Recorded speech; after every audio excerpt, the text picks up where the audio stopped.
చేసుకున్నాక 2-3 నెలలు బాగున్నాడు. తర్వాత కొన్ని మళ్ళీ వేరే పిల్లని ప్రేమించిన, వేరే పిల్లని పెళ్లి చేసుకుంటా అని చెప్పేవాడమ్మా. రోజు రాత్రి 9:30కి ఫోన్ చేస్తే తిట్టేవాడు అనమాట. ఎందుకు ఫోన్ చేస్తున్నావు నాకు, నేను ఎక్కడికైనా పోతున్నా, పిల్ల దగ్గర నాడు తినేసి వస్తా. తాగేసి వచ్చేవాడు, కలవరిచ్చేవాడు ఆ పిల్లని. 3 నెలలకు మళ్ళీ ఆ పిల్ల రేపు కేసు పెట్టి పట్టించింది మా మామని. రేపు కేసు పెడితే ఇలా ఇడిచిపెట్టాను, మేమంటే 1,00,000 రూపాయలు ఇస్తే ఇడిచిపెడతా అంది. ముగ్గురం అయితే ఉండు, లేకుంటే వెళ్ళిపో, నువ్వు కేసు పెట్టుకుంటావో పెట్టుకోపో, నేను ఇడవదిన్ని. నేను ఇట్లా ఆల్రెడీ మా అక్కకు చెప్పాను మేడం. అప్పుడు నాకు మా అక్కలో తెలుసు మేడం నేను లవ్ చేస్తున్నాను అమ్మాయిని. ఆవిడ ఇంకోటిని పెట్టుకొని నేను వాడి దగ్గరికి పోయి వచ్చానని చెప్తే నీ పరిస్థితి ఎట్లుంటుంది? ఇట్లా పరిచయం ఉంది, నేను పోతున్నా అంటే నేను చేసుకుంటా అని చెప్పిన. ఎలా చేసుకుంటావు? చట్టం నీకోసం ఏమైనా సెపరేట్ గా ఒక సెక్షన్ పెట్టిందా? పరుగుల కుటుంబంలో పుట్టింది కాబట్టి బిడ్డను చూసుకుంటే వాళ్ళ అమ్మ దగ్గర ఉంది, నువ్వు బిడ్డను కూడా గాలికి వదిలేస్తావు. నువ్వేం తండ్రివి?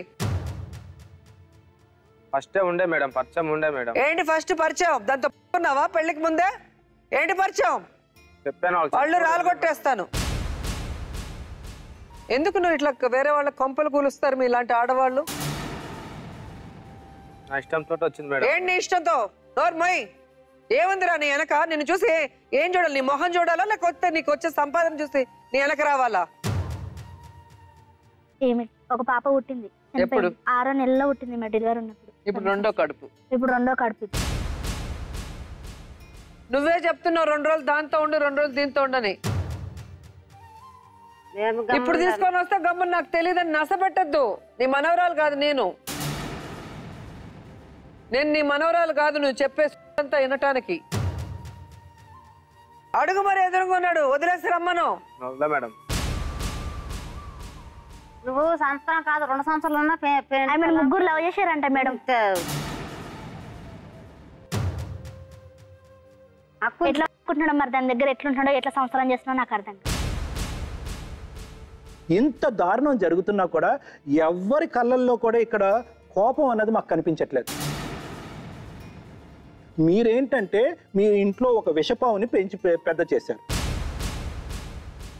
మరి నన్ను ఇచ్చిపెడతావా అమ్మ? ఉండు, కలిసి ఉంటే ఉండు. నేను కలిసి ఉన్నా, మరి ఇంకో పెళ్లి చేస్తాం మరి నాకు. ఇంటి తోలికి వచ్చినాక ఆమె మీద చేతేసి వండుకున్నాడు మేడం. ఎందుకు మమ్మ దానికి కట్టుకున్న పెళ్ళమ్మ చేతేసి వండుకున్నావు నేనంటే, కట్టుకున్న పెళ్ళం నీకు శాంతనంగా నింగంపల్లిలో దానికి ఇచ్చి పెళ్లి చేయిస్తలే. మరి దాన్ని విడిచిపెడతావా, మరి జైలుకి వెళ్తావా? జైలుకి వెళ్తాం మేడం.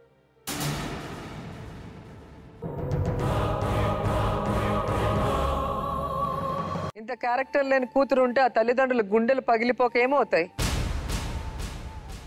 వాళ్ళు ఎంత నీకు రక్షణ కల్పించాలి, నిన్ను ఎలా వెనక్కి తీసుకోవాలనుకుంటే నువ్వు వాళ్ళ గుండెల మీద తన్నేసావు.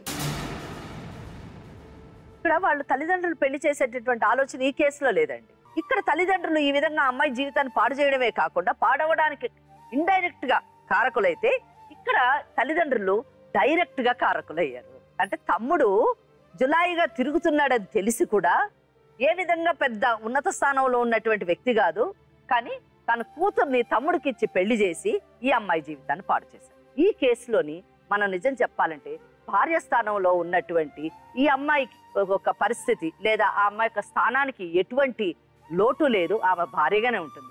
కానీ ఆ రెండో స్థానంలో ఉన్నటువంటి అఖిల మాత్రము ఆమె ఒక గతిగా మాత్రమే మిగిలిపోతుంది తప్పితే పెళ్లి చేసుకున్నా కానీ భార్య స్థానం ఆమెకు లభించేటటువంటి అవకాశం లేదు. ఆమె స్థితి ఇంకా చాలా చిన్న వయసులో ఉంది.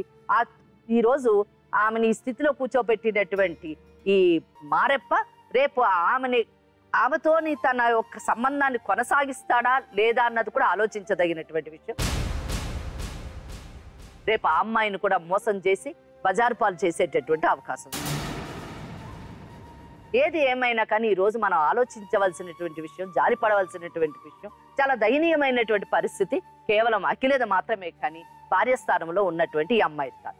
కానీ చట్టం ఈ అమ్మాయికి నిజంగా సుస్థిరమైనటువంటి స్థానాన్ని కలిగించినా అతని మనసులోని ఈమెకి స్థానం లేకపోవడం అన్నది నిజంగా చాలా ఆలోచించదగినటువంటి విషయం, చాలా బాధపడదగినటువంటి విషయం. మరి అటువంటి పరిస్థితుల్లో ఇంత చిన్న వయసులో ఉన్నటువంటి 20 ఏళ్ల వయసులో ఉన్నటువంటి ఈ అమ్మాయి ఇంకొక సుదీర్ఘమైనటువంటి ఒక 50 ఏళ్ల జీవితం ఏ విధంగా కొనసాగిస్తుంది ఒంటరిగా తన బిడ్డతోని అని ఆలోచించవలసినటువంటి బాధ్యత తల్లిదండ్రుల మీద ఉంది. సో పెద్దలు దీన్ని సెటిల్ చేసినా సరే లేని పక్షంలో ఈ అమ్మాయికి వేరే జీవితాన్ని కల్పించవలసినటువంటి బాధ్యత వాళ్ళు తీసుకోవాల్సి ఉంటుంది. లేని పక్షంలో మాత్రం ఇద్దరి జీవితాలు కూడా దయనీయమైనటువంటి పరిస్థితులు ఉన్నాయి. సో ఇప్పుడు వాళ్ళకైతే తమ్ముడిని కన్విన్స్ చేసి అమ్మాయిని తరిమేసి కూతురుతో ఉండేలాగా చేసుకోవాలి.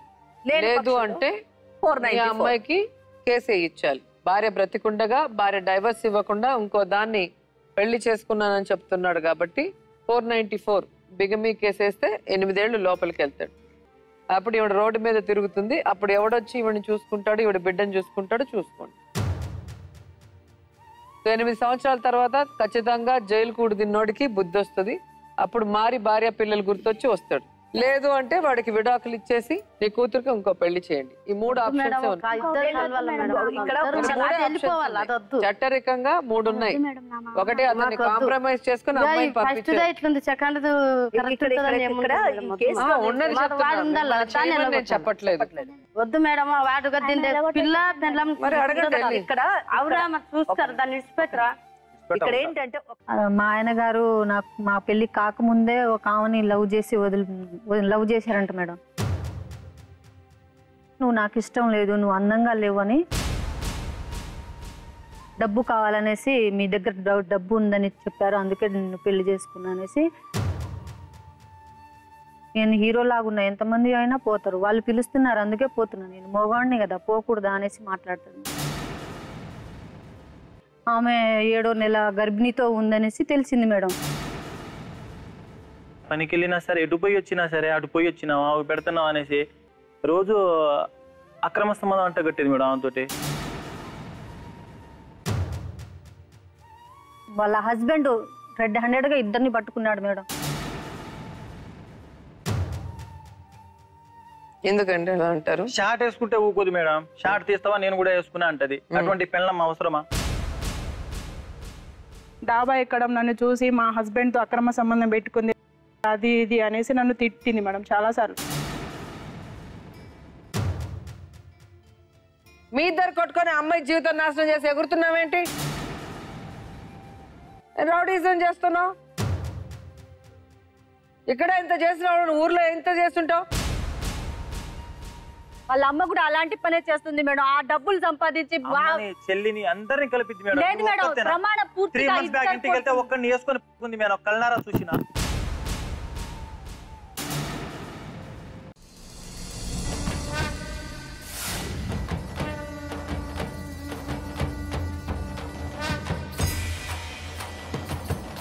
నేను ప్రేమించిన అమ్మాయి దూరం అవడంతో ఇంకా నా జీవితంలో ప్రేమే లేదనుకున్నాను. ఎంతగా అంటే నేను ప్రేమించిన నా రాధను కూడా మర్చిపోయేంతగా.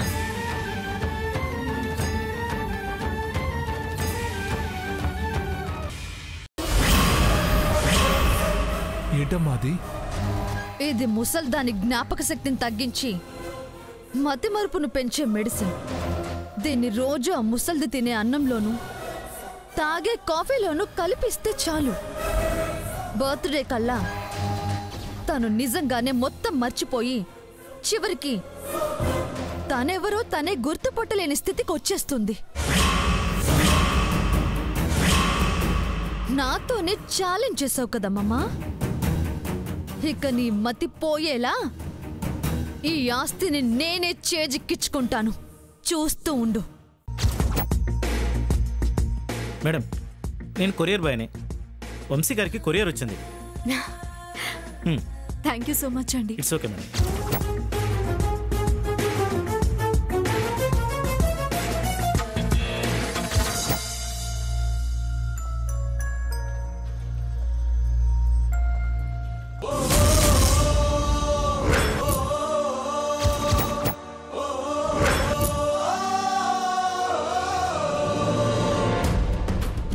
నా మనసు ఆరాటపడుతున్న మాట నీతో చెప్పనా? M² అంటే మృదుల లవ్స్ మధు. మధుగారు, మధుగారు కళ్ళు తిరుగుతాయి. మధుగారు దింపండి.